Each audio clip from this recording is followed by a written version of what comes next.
देश के प्रथम स्वातंत्र समर 1857 के अमर बलिदानियों किस पावन धरा को, जहां देश की स्वाधीनता के लिए 16 से अधिक अमर बलिदानी हंसते हंसते फांसी के फंदे को चूमने का कार्य किए थे, ऐसी पावन धरा को मैं कोटि कोटि नमन करता हूं और आप सभी का हृदय से अभिनंदन करता हूं। यहां के महान शिक्षाविद श्री मेघनाथ सिंह सिसोदिया जी, जिनके द्वारा स्थापित संस्था में मुझे जाने का अवसर प्राप्त हुआ था, और भक्त शिरोमणि श्री राम शरण दास जी और उनके पुत्र अपनी राष्ट्रवादी लेखनी के माध्यम से, जिन्होंने एक लंबे समय तक साहित्य की सेवा की, ऐसे शिव कुमार गोयल किस पावन धरा को मैं बार बार नमन करते हुए बंधुओं आप सबका हृदय से अभिनंदन करता हूं। बहनों और भाइयों, अपनी अद्भुत हस्तशिल्प और कला के लिए यह क्षेत्र विख्यात है। यहां का हैंडलूम दिल्ली में और एनसीआर में, नोएडा और गुड़गांव के बावजूद पिलखवा के हमारे हस्तशिल्पी और कारीगरों ने अपने हुनर का लोहा हैंडलूम के माध्यम से मनवा ही दिया। मैं ऐसे सभी हस्तशिल्पी और कारीगरों का भी हृदय से अभिनंदन करता हूं। मंच पर उपस्थित भारतीय जनता पार्टी के क्षेत्रीय अध्यक्ष श्री सत्येंद्र सिसोदिया जी, उत्तर प्रदेश सरकार में मंत्रिमंडल के मेरे सहयोगी श्री सुनील शर्मा जी, नरेंद्र कश्यप जी, लोकसभा गाजियाबाद के प्रत्याशी श्री अतुल गर्ग जी,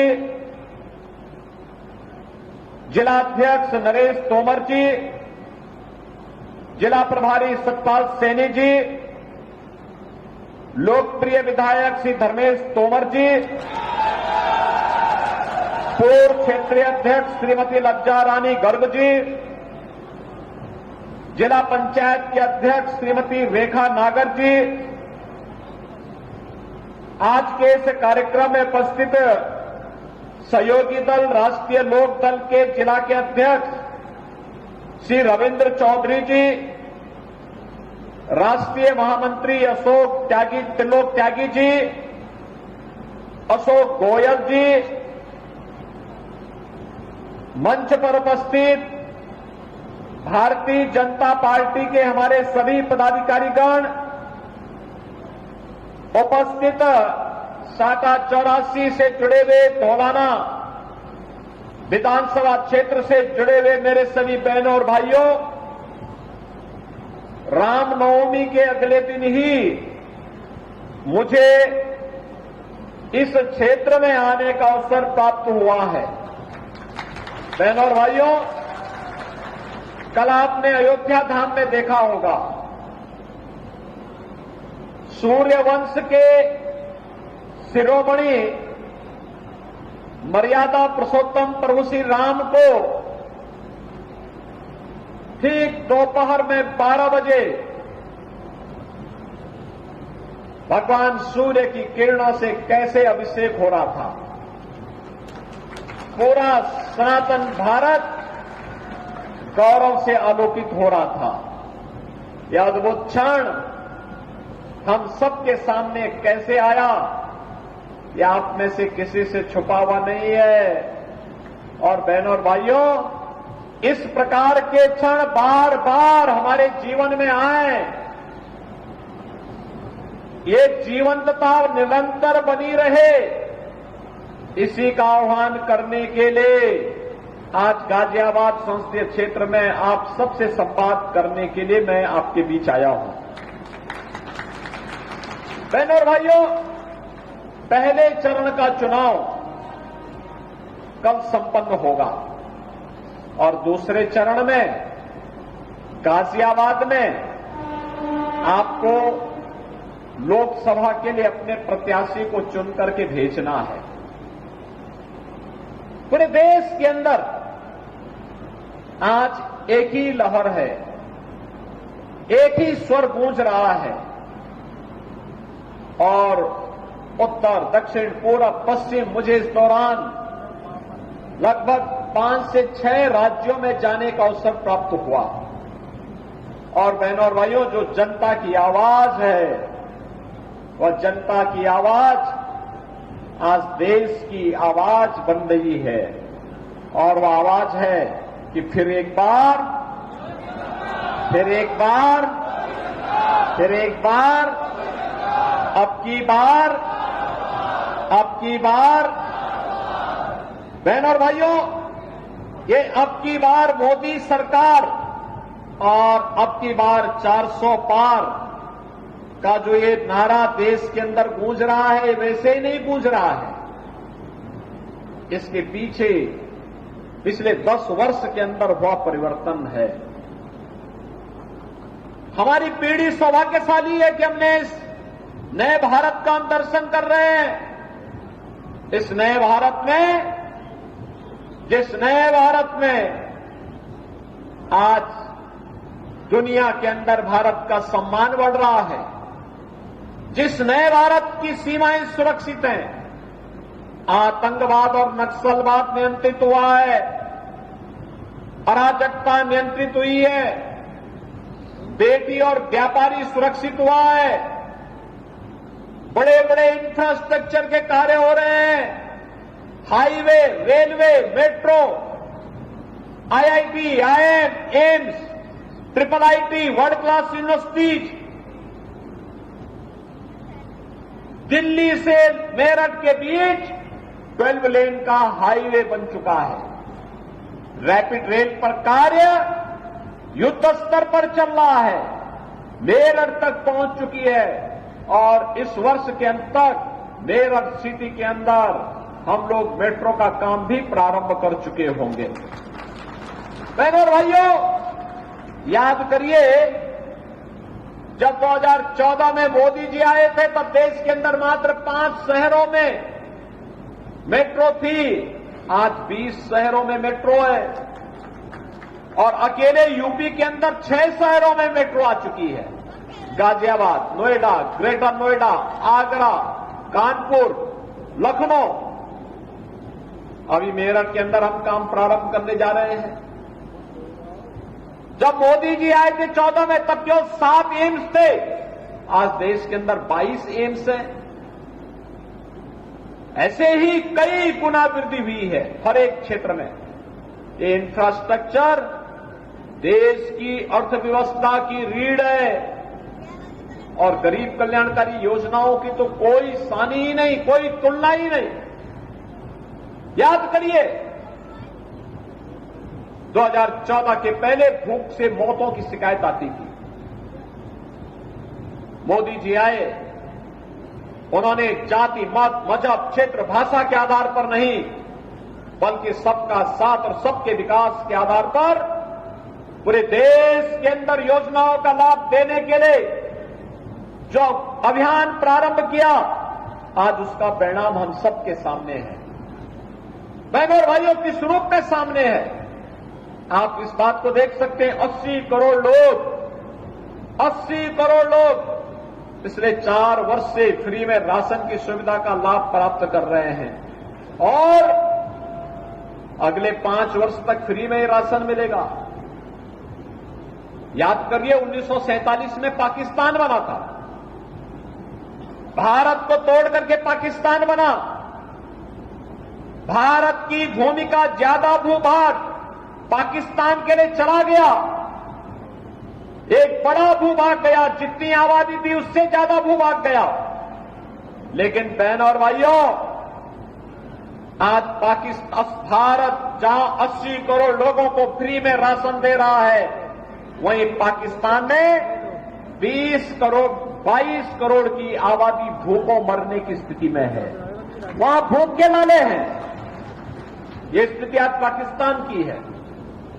भारत के अंदर 60 करोड़ लोगों को 5 लाख रुपए की आयुष्मान भारत की सुविधा, और उत्तर प्रदेश में तो हमने ये भी व्यवस्था की कि जिस व्यक्ति के पास आयुष्मान भारत का कार्ड नहीं, विधायक, सांसद या पीड़ित स्वयं भी एप्लीकेशन बना के भेज देता है, तो मोदी जी ने पहले से ही जनधन अकाउंट खुलवाए हुए हैं। हम सीधे पैसा उस पीड़ित के खाते में भेज देते हैं, जिससे वो उपचार करा सके और किसी को भी उपचार के भाव में भटकना न पड़े।